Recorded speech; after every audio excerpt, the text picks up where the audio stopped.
né? Inclusive, devo terminar minha apresentação hoje falando da importância da ciência da planificação como a ciência-chave para se compreender o século XXI, até por conta das transformações pelas quais a China tem passado hoje.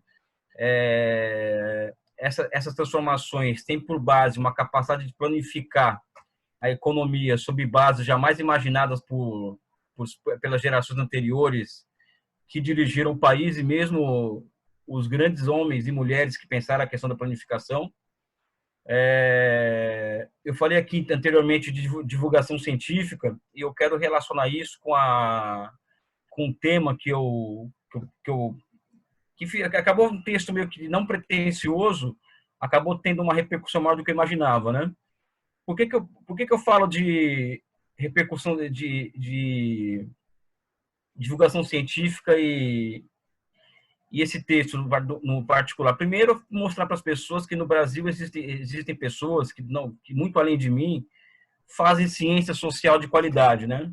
Então, em todas as áreas do conhecimento, nós temos pessoas na história, na geografia, na economia, na filosofia, enfim, todas as áreas de conhecimento que não são as hard science, até porque nas hard science também tem muita gente séria no Brasil, apesar de estarmos perdendo quase todas elas por conta desse surto anticientífico dos últimos anos, principalmente dos últimos 2.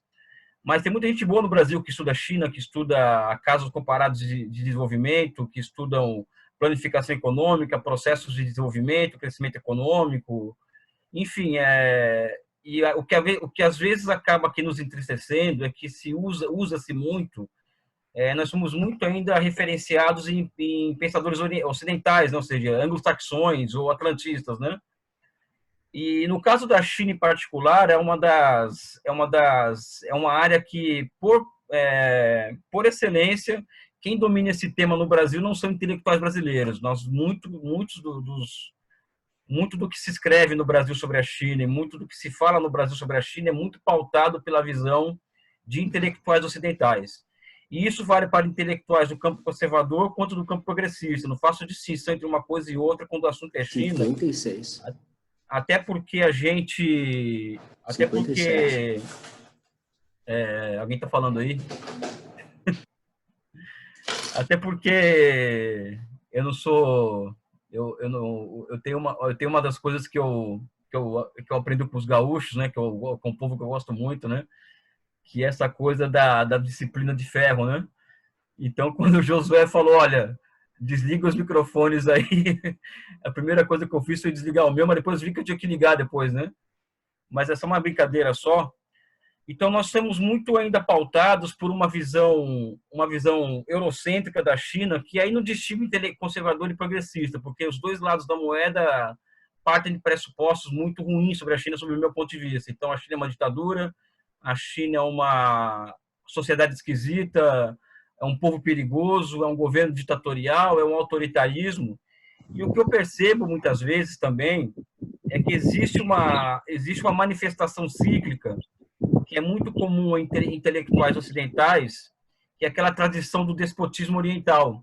O despotismo oriental, Aristóteles foi o primeiro a falar nisso quando queria demonstrar que a sociedade greco-romana, grega, era superior à sociedade chinesa, então ele se referia de forma pejorativa ao Império do Meio como uma espécie de despotismo oriental. Depois Voltaire volta a utilizar desse termo pejorativo a lidar com aquela sociedade, e um geógrafo muito famoso que se transformou num ex-comunista fanático, que apesar da competência intelectual, que é o Wittevogel, né? Que também se refere à China nos piores termos possíveis, na medida em que a Guerra Fria se radicalizando e a China pós-guerra da Coreia, aquela coisa toda com os Estados Unidos, né? Então, uma das tentativas que nós temos feito, quando eu falo nós, eu estou falando eu e mais alguns amigos e orientandos e tal, é tentar construir um pensamento brasileiro sobre a China em concordância com uma ciência social produzida no país e em concomitância com os interesses do país também, né? Sabe? Então, esse é um pouco da nossa intenção. Esse texto Sopa de Wuhan, que aliás é um livro que se organizou assim num tempo recorde, em que se juntou alguns intelectuais muito famosos como Slavoj Žižek, Alain Badiou e David Harvey, entre outros, e que tem textos interessantes ali. Eu não jogaria tudo fora, porque seria até uma atitude, do ponto de vista intelectual, muito desonesta da minha parte fazer isso, não é? Mas existe um ponto em comum do seguinte, ou seja, a China ela não faz parte dessa nova ordem mundial, não é? Não que não faça parte, mas existe uma desconsideração com o peso da China em uma possível ordem mundial, se é que vai ter uma outra ordem mundial no pós-pandemia, podemos discutir esse debate. E quando se refere à China, se refere muito de forma pejorativa, né? Então, Alain Badiou, por exemplo, disse que a China, no pós-pandemia, ela vai ter, entre outros monopólios, o monopólio da exportação de equipamentos típicas de Estado policial, porque a China tem um sistema de vigilância, a China tem um controle muito competente, um sistema muito competente de controle social. Eu não estou aqui para falar que a China é um paraíso, não. A China é um grande Big Brother, e eu justifico isso nesse texto da Sopati Han, que, sob o meu ponto de vista, a China ela não pode se dar o direito de se transformar numa nova Líbia, ou no próximo Iraque, ou no próximo Afeganistão.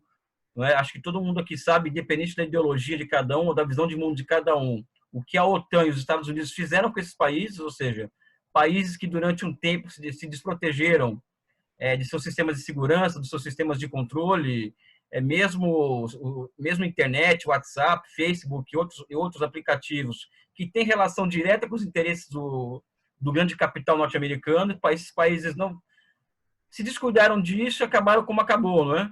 Então eu coloco a seguinte questão para o Alain Badiou. Acho que antes dele falar, por exemplo, de que a China é um estado policial e tal, que vai exportar essas tecnologias, eu acho que, como filósofo, seria muito mais interessante ele e outros falarem como que o confucionismo e o taoísmo conseguiu formar uma subjetividade muito mais humanista e tolerante do que essas subjetividades que surgem no Mediterrâneo Oriental, né, de tipo Destino Manifesto, Nova Canaã, que é um pouco essa subjetividade que norteia o pensamento estratégico norte-americano, ou seja, nós somos uma nação especial, nós temos o papel de levar a civilização ao mundo, etc., enquanto que a China ela tem uma visão dela para com o mundo muito diferente e tolerante do que os ocidentais, né? Ou seja, essas filosofias tolerantes e civilizatórias que surgem no Vale do Rio Yangtze, ela não só está presente no ser humano chinês, na sua formação, na sua construção humana, quanto a própria política chinesa. Não é? Então, a própria Nova Rota da Seda, por exemplo, ela é um exemplo de intervenção em massa da China no exterior, ou seja, a China se utilizando do seu capital produtivo para poder levar sua influência ao exterior, em contraponto, por exemplo, a forma como os americanos têm entrado no Oriente Médio, como os americanos têm entrado no Norte da África, como os americanos estão tentando entrar na Venezuela. Então, existe uma tradição confuciana e taoísta na China muito forte, que eu acho que uma exposição sobre isso seria muito mais interessante do que encerrar uma discussão dizendo que aquilo ali é uma ditadura ou uma democracia. Não é? Os chineses têm muito claro, e eu concordo com eles nesse aspecto, falo isso porque eu também discordo de muitas coisas que os chineses pensam, discordo de forma muito tranquila e fraternal, que as democracias burguesas, as democracias liberais, elas são um ponto na história. Como a China tem 5.000 anos, eles têm condições de tomar decisões estratégicas autorreferenciadas, né? Não é? Então, eles têm condições de avaliar diferentes sistemas econômicos, sociais e políticos de forma historicizada. Então, eles conseguem observar as democracias liberais como um ponto na história, um ponto que pode servir ou não aos chineses. E a experiência chinesa com as democracias liberais não foi muito boa. Não é? Então, eu particularmente acredito que é muito mais interessante tomar as coisas nessa forma, ou seja, historicizada, entrando dentro da história daquela realidade complexa, ou seja, a China é um estado que tem 2.500 anos, né? Um estado nacional de 2.500 anos. Então, a Europa nem existia, ainda vivia em guerra, em meio de guerras religiosas. A China já tinha um estado nacional. Existe uma burocracia meritocrática confuciana que é selecionada por vias de concurso há 1.500 anos, não é? Além dessas ideologias, essas filosofias civilizatórias e tolerantes, que elas são espiritualistas, mas não deístas, né? Ou seja, o chinês comum não acredita em Deus, apesar de ser espiritualista. E essas filosofias elas surgem na China são contemporâneas à filosofia clássica grega, que é o sistema de valores que norteia o nosso subjetivo, né, do ser humano ocidental. A economia de mercado, por exemplo, que é um tema que eu gosto de tratar muito nas minhas pesquisas, ela surge na China. O primeiro elemento da troca mercantil existe o primeiro traço tem 3.600 anos essa instituição na China. Isso me leva a acreditar no seguinte: não dá para acreditar que pode ter uma relação com um país com essa magnitude histórica sem um projeto nacional autônomo. Ou seja, o Brasil, se quiser se relacionar com a China de forma virtuosa, ele tem que ter um projeto nacional estratégico, sabendo o que ele quer da vida, porque senão vai ser engolido. Porque a China é um país que faz comércio há 3.500 anos. E para fazer comércio há 3.500 anos, eles sabem muito bem escolher também o campo de batalha pelo qual eles querem guerrear. Exemplo disso aqui é a questão das reformas econômicas de 78, que muito antes de ser uma proscrição do socialismo, como norte estratégico daquele regime, foi uma forma que os chineses encontraram de escolher um campo de batalha mais propício aos seus interesses. Eles percebem que a China, por exemplo, não tinha... o mundo não ia haver uma terceira guerra mundial envolvendo o capitalismo e o socialismo, ou seja, a União Soviética e os Estados Unidos não iriam ir à guerra nuclear. Então, a China passou a escolher o campo do comércio, o campo da industrialização e o campo da abertura econômica para as empresas ocidentais como um campo de batalha privilegiado a si própria. Tanto é que hoje a China, após 40 anos, vamos dizer assim, de abertura planificada da economia, como eu gosto de dizer, os americanos têm mais de 585 bilhões de dólares em comércio, importação e exportação com a China, o que não permite com que os americanos partam por uma guerra comercial muito mais profunda e aberta do que o próprio desejaria. Né? Ou seja, isso é fruto de uma escolha, de uma estratégia de longo prazo, escolhida há 40 anos atrás. Mas voltando aqui ao tema da sopa de Wuhan, até acho que não saí dele, aliás, tem essa característica, às vezes eu tenho essa coisa de pensar para tudo quanto é lado, né? Mas existe uma lógica nesse caos que é o meu pensamento, tá? Que só queria deixar isso claro aos senhores. Então, eu faço propostas de tema, por exemplo, ali nesse texto, por exemplo, essa questão da China ser uma ditadura, por exemplo, né? Um estado policial ou algo que eu seja. Existe um autor chamado Barrington Moore Jr., se não me falso engano, canadense ou americano, alguém pode me corrigir, e ele escreve um livro que foi um dos primeiros livros que eu li para entender aquelas sociedades asiáticas, que é Origens Sociais da Ditadura e da Democracia, né? Social Origins of Democracy and Dictatorship, em que ele deixa muito claro que a sociedade agrária chinesa, aquela que eu estou falando de 2.000 anos atrás, ela era uma sociedade que ela tinha duas características: um nível de democracia na base da aldeia muito grande, ou seja, aquela democracia de nível comunitário, aquela democracia da liberdade de expressão, e a democracia que derrubou várias dinastias ao longo da história. Então, todas as dinastias chinesas elas foram derrubadas por uma revolta camponesa, isso é um fato interessante, não é? Então, o Barrington Moore Jr. chama atenção para isso, não é? Ou seja, que eu acho que é um lance, é uma chave de compreensão daquela realidade interessante, a partir do livro do Barrington Moore Jr. E as próprias experiências recentes de democratização da sociedade chinesa têm partido do princípio da retomada dessas experiências de democracia na base da aldeia, inclusive, né? Então, esse é um ponto. Uma outra forma também que eu coloco nesse texto da Sopa de Wuhan, que seria interessante os autores, vamos dizer assim, colocar à disposição do público, que foi o papel dos comitês de bairro nesse processo de contenção da epidemia. Na China, esses comitê de bairro que vira comitê de quarteirão. Em Cuba são chamados comitês de defesa de revolução, ou seja, o nome, eu sou muito pouco apegado a nomes, né? Eu prefiro focar no fenômeno. Esses comitês de quarteirão foram fundamentais na contenção da pandemia, porque existe um mandato que é do Partido Comunista para o chefe da secretaria, do Partido Comunista no quarteirão, no bairro, e esse mandato confere a essa figura, ou a esse coletivo partidário, a liberdade para tomada de decisões de interesse da comunidade. Então, teve um texto do professor da Turquia, que eu até cito na conversa. Esses comitês de bairro, de quarteirão, foram fundamentais no contexto da pandemia. Também é um tema que esse pessoal, os meus interlocutores europeus poderiam abarcar para falar da sopa de Wuhan.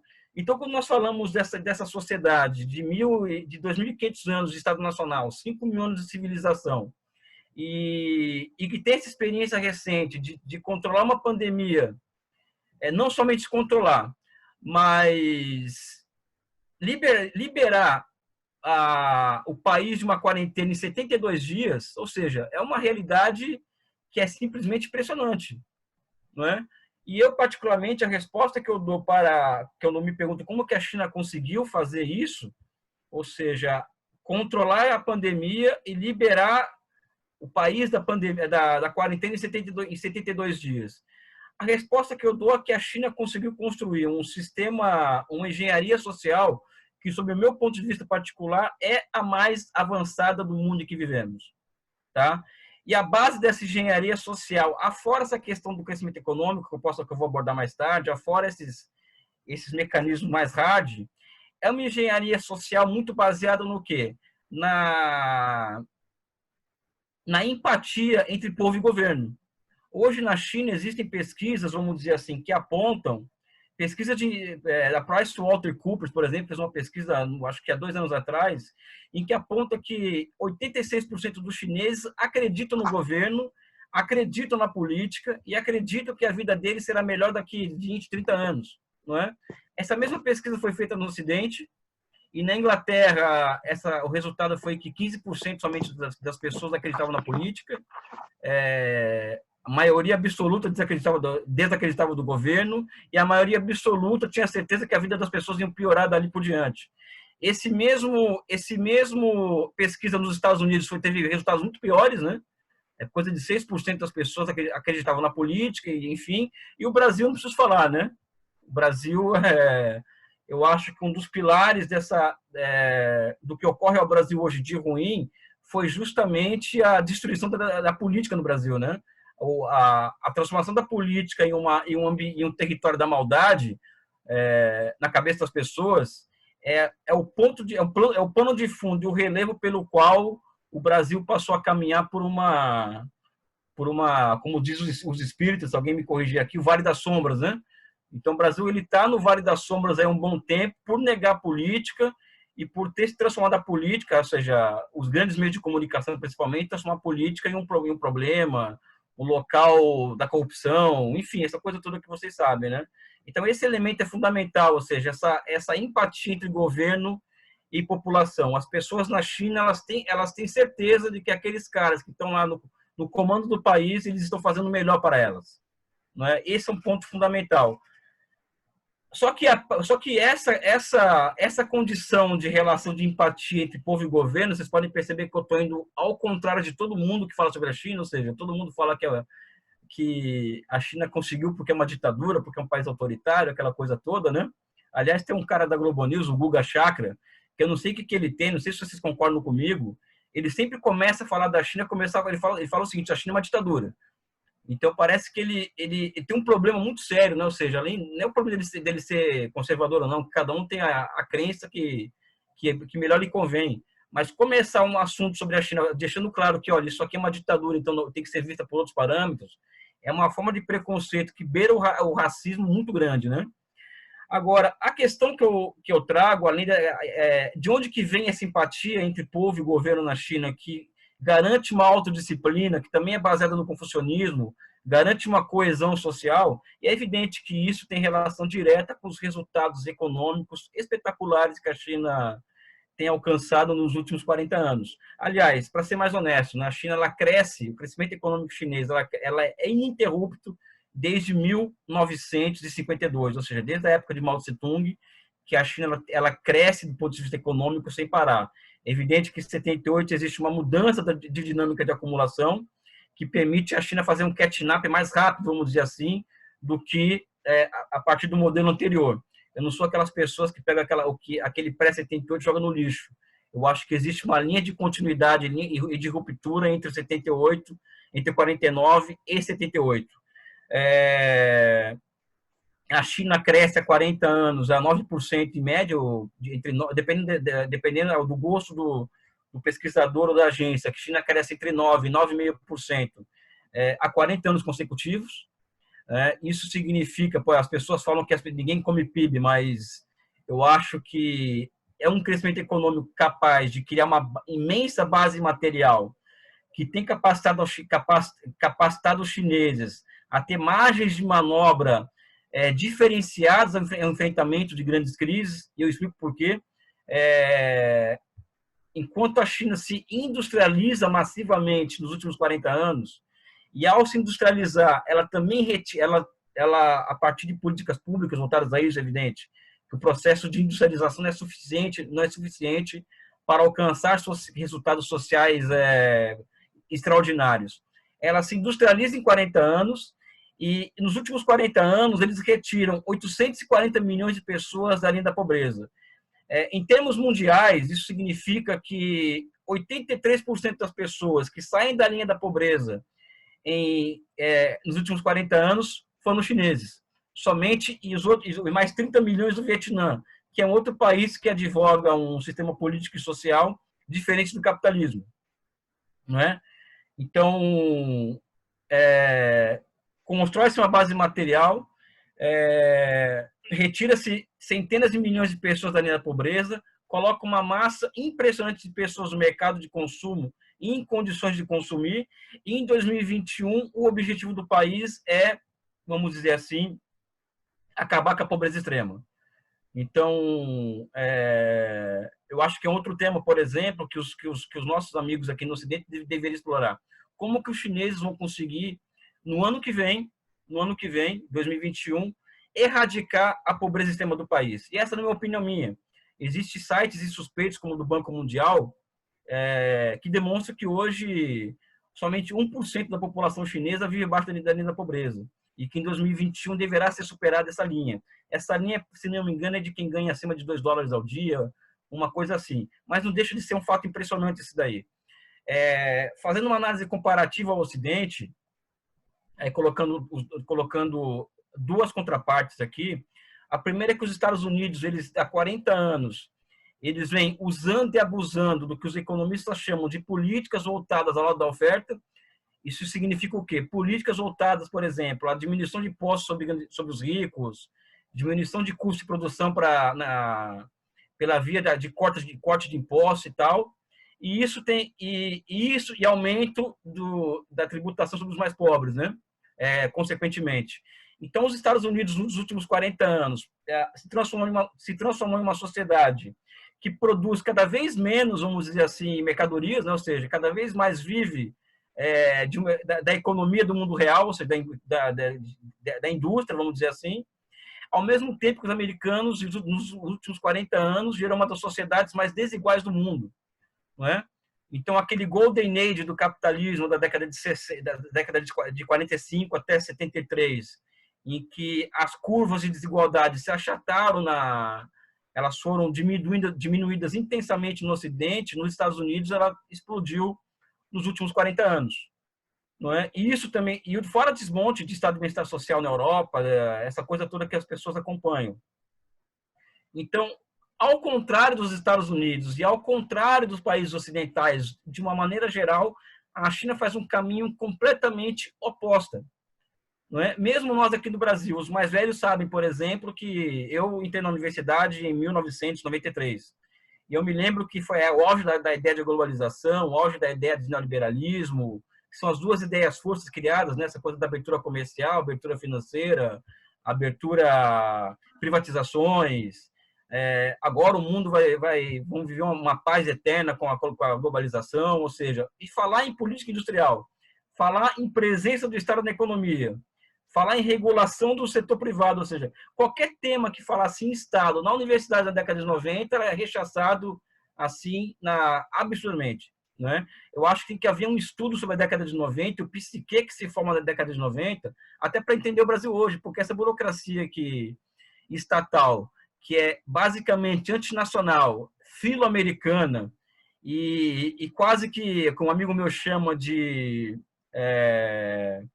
messiânico, weberianos e messiânicos, né? Ou seja, que essa turma do Sérgio Moro, República de Curitiba, que é uma burocracia que é antinacional, ela é, vamos dizer assim, filo-americana, é uma burocracia que ela estuda na década de 90, né? Ou seja, ela se educa na década de 90. Então, acho que se nós não entendemos a década de 90 no Brasil e na China, a gente não vai entender nada, né? As escolhas que ambos os países fazem na década de 90.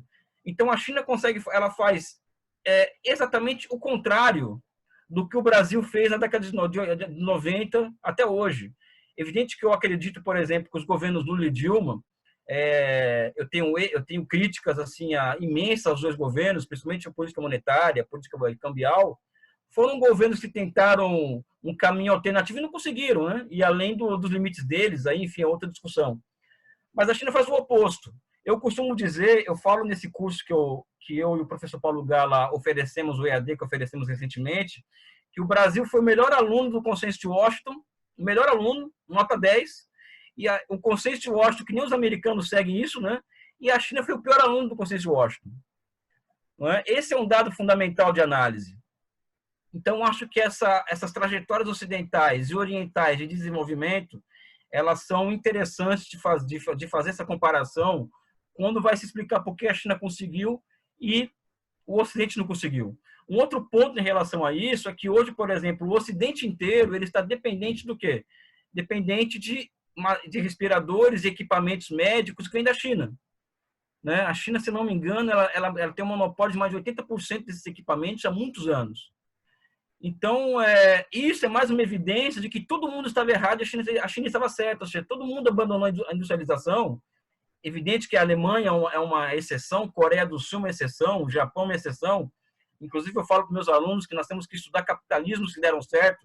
E eu acho que Coreia do Sul, Japão e Alemanha são capitalismos que deram certo, né? Acho que são temas de estudo, esses países são temas de estudo. Fora esses países, quem abriu mão da indústria em prol da financiarização está dependendo da China hoje.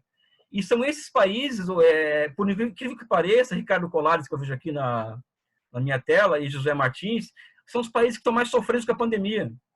Não é? Ou seja, a Europa, por exemplo, tem uma união fiscal e monetária que os países eles não têm, eles são proibidos de fazer política fiscal. E ao ser proibidos de fazer política fiscal, eles são proibidos de tocar projetos próprios de industrialização. Então, quem está sofrendo com isso hoje, na pele? Itália, Espanha, que foram os melhores alunos desse modelo aí, né? Itália, Espanha, até certo ponto a França, né? Então, que fica um pouco de explicação sobre o que vai além da sopa de Wuhan é que o caminho chinês escolhido pelos chineses nos últimos 40 anos está demonstrando a sua superioridade agora em relação ao caminho que o Ocidente adotou, né, da financiarização. Aqui no Brasil, por exemplo, qualquer coisa, a gente liga a televisão, vai falar um pouco de economia sem economês, nós ligamos a televisão e quando se fala em inflação, logo se fala em aumentar a taxa de juros, né? Ou seja, e todo mundo sabe que quando se aumenta a taxa de juros, você não só está matando a inflação, mas matando muita gente de fome, enriquecendo alguns. As pessoas precisam saber dessas coisas quando falam em taxa de juros. E hoje mesmo o debate econômico no Brasil está ficando terrível de novo. Eu quero abrir um parênteses aqui, José, me permite falar do Brasil sobre essa... há 3 semanas atrás existia um consenso na imprensa, um consenso entre até a mídia, esses chamados especialistas em economia, que para mim não entendem nada de economia, não é? Entende de economia doméstica, né? Não de economia nacional, que são duas coisas completamente diferentes. Existe um consenso, olha, o Estado vai ter que fazer emissão monetária, vai ter que criar dívida pública, aumentar a base monetária para enfrentar essa pandemia. Existia um consenso entre mídia e economistas. Esse consenso já mudou nos últimos 5 dias, 6 dias. Então, é cada vez mais comum os economistas falarem que, olha, se fazer emissão de dívida monetária vai dar inflação, então o custo do enfrentamento à pandemia vai ser muito alto lá na frente. Então, temos que pensar nisso agora. Isso demonstra algumas coisas. O desconhecimento completo do que está acontecendo, essa crise, ela criou 2 tipos de ruptura. Uma ruptura na base da oferta e uma ruptura na base da demanda.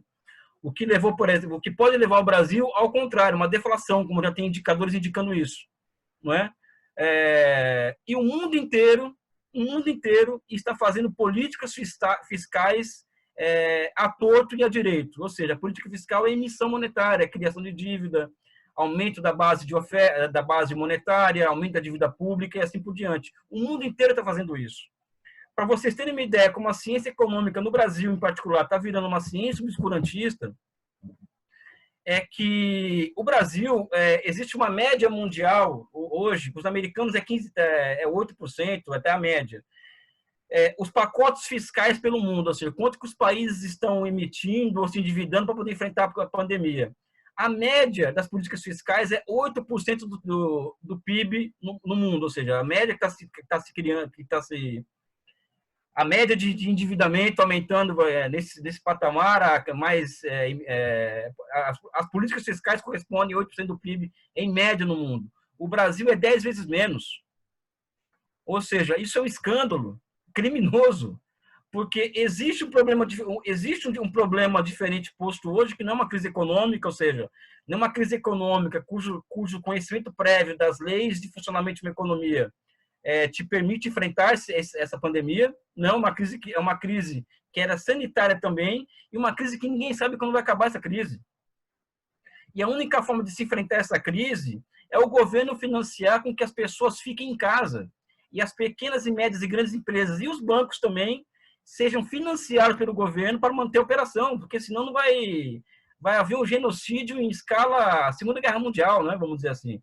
O mundo inteiro está se conscientizando disso. Existem alguns economistas liberais brasileiros que estão batendo duro nessa tecla, no bom sentido, ou seja, a Mônica de Bolle é um exemplo disso, o Armínio Fraga é um exemplo disso. Agora, existem economistas que já estão retomando o seu lugar no pódio para falar, olha, vamos parar com isso porque as dívidas vão aumentar e isso não faz bem. Então, as ciências econômicas do Brasil caminham aceleradamente para se tornar uma ciência obscurantista. Também pode ser um tema para debate. Voltando ao caso da China. Nos últimos 40 anos, a China ela faz uma transição. Aliás, qual que é o tempo que eu estou falando, hein? Tem muito tempo ainda para falar? 40 minutos, mas pode tocar. Vou falar aqui mais sobre essa transição que eu acho que é interessante que a China fez e que vai ser algo interessante para o debate. Nós aprendemos no ensino médio o seguinte, isso na minha época, não sei se na época de vocês era assim, os mais jovens não. Existem países de economia centralmente planificada, que eram os antigos países socialistas, não é isso? E existem os países de livre mercado, que são os países capitalistas. Aí nós aprendemos no ensino médio, isso é dessa forma. E quando se fala da China, a partir de 78, o que se ensina por aí? E também, muito economista de alta qualificação repete isso. A China ela caminha de 78 de uma economia centralmente planificada e tal para uma economia de mercado pleno, ou seja, é um absurdo completo, né? Não existe economia de mercado no mundo desde o final do século XIX, quando o capitalismo se torna monopolista de estados, essa coisa toda. Eu prefiro falar diferente. A China ela caminha de uma economia centralmente planificada para uma economia cuja planificação ela é orientada ao mercado, ou seja, uma economia que orienta suas empresas ao mercado. Isso não significa, por exemplo, privatização em massa e desestatização da economia. O que ocorre na China a partir de 78 é um fenômeno que é muito interessante.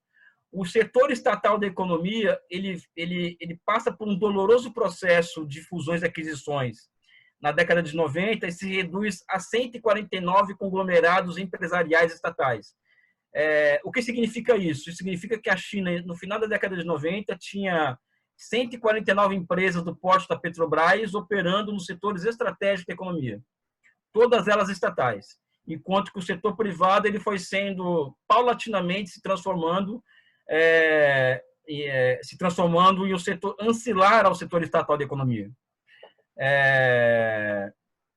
Então, esse é um ponto, ou seja, vai se construindo um grandioso setor estatal na economia, um setor produtivo na economia, a partir da década de 90, e um setor privado que cresce do ponto de vista quantitativo muito mais do que o estatal, mas que ele não é o setor que provoca efeito de encadeamento da economia, não é o setor que é responsável pelo crescimento econômico ou geração de... Enfim, não é o setor que dá o ritmo da dinâmica de acumulação, é esse setor estatal. Esse setor estatal ele vai passando por reformulações ao longo do tempo e hoje são 97 grandes conglomerados empresariais estatais localizadas no núcleo duro da economia chinesa. Isso significa, meus amigos, que nos países capitalistas, eu falo isso porque eu não acho que a China seja um país capitalista.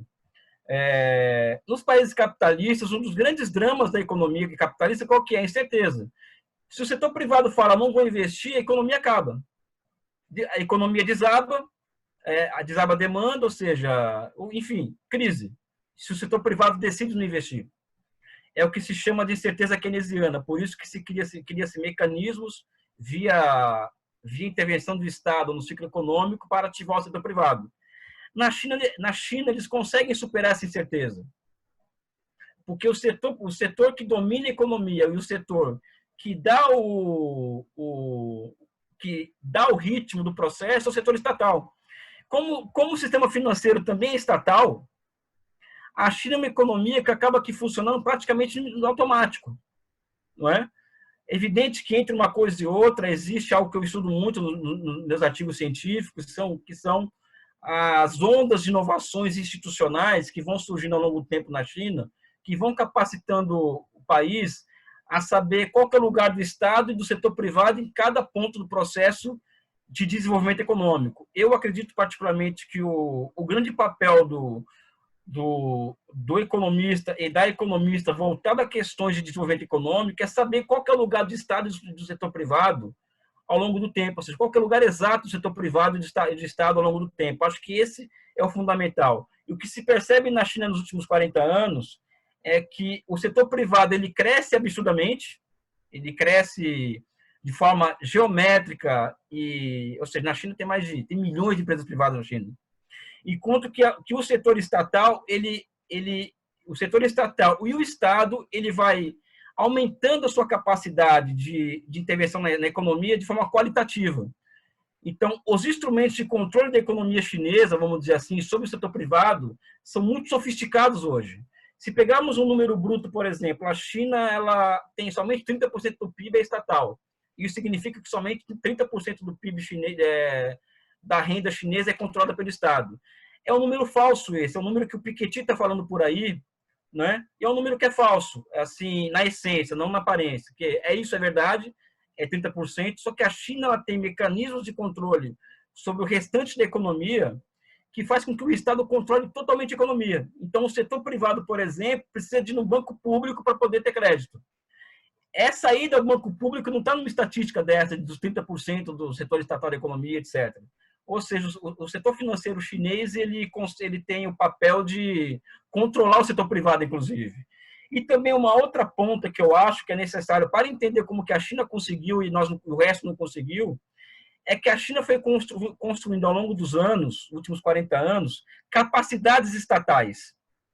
Que quando chega um momento desse, como o de 2008, que eles tiveram que enfrentar uma crise de grandes proporções, eles lançam um pacote fiscal de 12% do PIB, em coisa de 3 anos a China consegue construir mais linhas de alta velocidade do que o resto do mundo tem de linhas de alta velocidade, eles foram construindo capacidades estatais de intervenção sobre o território, sobre a economia, que nenhum país ocidental tem.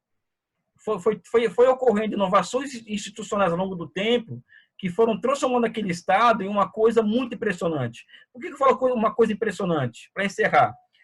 É muito comum se referir à China como milagre, né? O milagre chinês. Inclusive, o nome do nosso curso EAD é o milagre da China. Nós falamos, Josué, que algo é um milagre. Por quê? Porque nós não conhecemos uma teoria para explicar aquilo, né? Então, algo que se você chama alguma coisa de milagre, é porque as teorias que estão na praça não dão conta daquela realidade. E eu cheguei à conclusão nos últimos 3 anos, eu já estudo a China há 25 anos, nos últimos 3, 4 anos, a minha agenda de pesquisa tem concluído o seguinte: existe uma evolução da economia que faz com que a face do sistema econômico chinês mude de forma qualitativa. E, ao mudar de forma qualitativa, ela prescreve as teorias anteriores, ou seja, as teorias econômicas elas surgem com a intenção de espelhar um determinado modo de produção. Então, Adam Smith e Ricardo, eles são espelho de um tipo de capitalismo concorrencial que eles viam. Marx é a crítica desse capitalismo, e assim sucessivamente. Não é? Então, eu acredito que hoje existe um desafio que eu acho que toda a ciência social deveria estar concentrado, que é algo que eu tenho feito, que é a criação de um novo paradigma para se compreender a China. Que, no meu ponto de vista, hoje a China está no estágio superior de um socialismo de mercado. Eu posso explicar isso no debate, que também daria mais 1 hora de debate, de fala minha, só para explicar isso daí.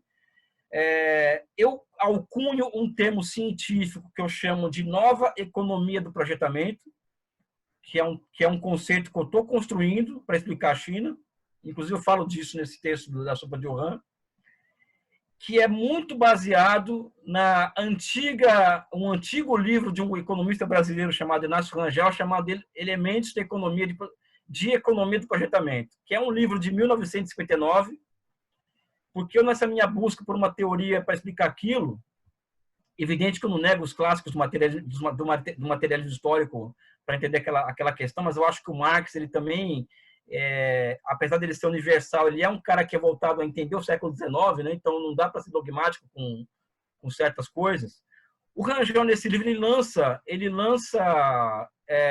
indicações para se compreender como a União Soviética criou uma matemática computadorizada que permitiu com que ele saísse na frente na corrida espacial e enviasse aquela cadeira laica para o espaço, primeiro que os americanos. O Rangel se voltou a estudar aquela economia soviética. E ele dá o nome daquilo de uma economia do projetamento, uma economia voltada à consecução de grandes projetos e também uma economia, que é um agregado que eu coloco, uma economia voltada à construção de grandes bens públicos, que uma das características chinesas é a capacidade que eles têm de criar grandes bens públicos, né? Está aí um hospital em 10 dias, um hospital de alto nível, não é um hospital de campanha, né?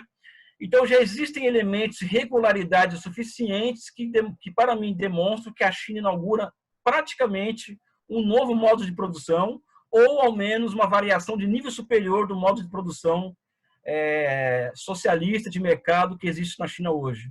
Né? Eu acho que desvendar essas lógicas de funcionamento dessa nova economia do projetamento, as suas regularidades, o que distingue essa economia das outras, e mesmo do socialismo que houve anteriormente, o que é hoje, ou seja, eu acho que é uma tarefa do cientista social que queira entender por que a China está conseguindo, vai conseguir, os outros países não estão conseguindo. Eu queria encerrar aqui minha participação